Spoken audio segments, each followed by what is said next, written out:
Hello అండి, నా పేరు హైమ. నేను పుట్టపర్తి వెళ్ళి హైదరాబాద్ వస్తున్నాను. కర్నూలు దగ్గర మీకు యాక్సిడెంట్ అయింది కదండి. ఆ యాక్సిడెంట్ దగ్గర ట్రాఫిక్ జామ్, దూరంగా ట్రాఫిక్ జామ్ అయింది. ఎందుకు అంత జామ్ ఆగి ఉంది? సాధారణంగా అది ఆగే ప్లేస్ కాదు, ఆగి ఎందుకు ఉంది అని అడిగితే అప్పుడు నా పక్కన కూర్చున్నాడు కాబట్టి డ్రైవర్కి తెలుసు. డ్రైవరు అక్కడ కాలిపోతున్నట్టుంది మ్యామ్, బస్సు కాలుతుంది అక్కడ అన్నారు. సరే గబగబా ఏదైనా హెల్ప్కి వెళ్దాము, అసలు ఏమన్నా పోలీసులు వచ్చారా లేదా అని నేను గబగబా కారు దిగి వెళ్ళానండి. వెళ్ళేసరికి బస్సు తగలబడిపోతుంది.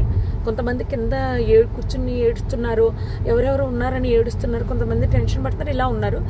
ఆ బస్సుకు సంబంధించిన వాళ్ళు అలా వాళ్ళ పరిస్థితి అలా ఉంది.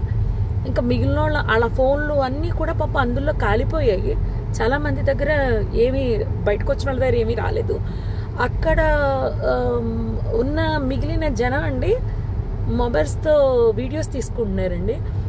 ఎవరైనా పోలీస్కి కాల్ చేయలేదు. నేను కార్ దిగి వచ్చే హడావుల్లో ఫోన్ ఏమో కార్లో వదిలేశాను. వర్షం పడిపోతుంది పక్క నుంచి, ఫోన్ టచ్ చేయడానికి కూడా ఎవరిదైనా అడిగి తీసుకుని టచ్ చేద్దామని వర్షానికి తడిచి అది పని చేయట్లేదు.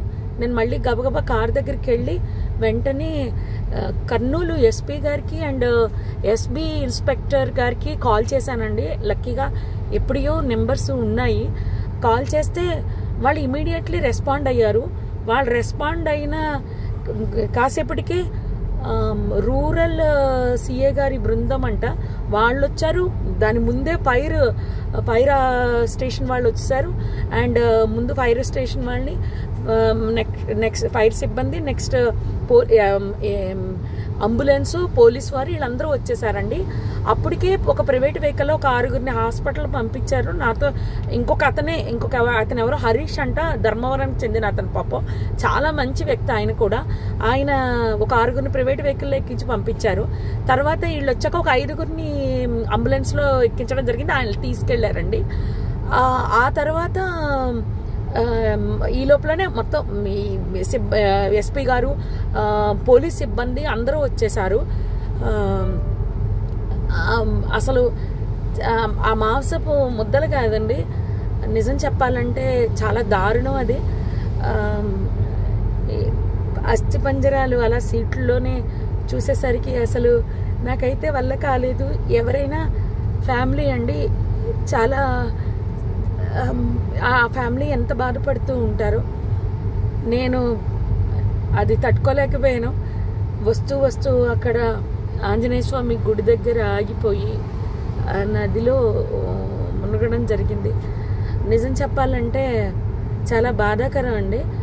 ఎవరు కాపాడడానికి అవకాశం లేదు. నిజం చెప్పాలంటే పోలీసులు రాకపోయింటే చాలా ఇబ్బంది పడిపోదాము. హెవీ ట్రాఫిక్ అండి. పోలీసులు లోపలికి రావడానికి బయటకి కూడా ఉండకపోను.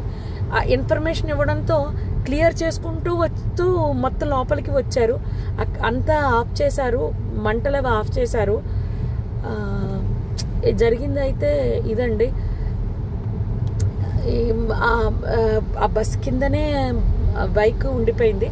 ఆ బైక్ని కొట్టేస్తే బైక్ అతను చనిపోయి రోడ్డు పక్కకి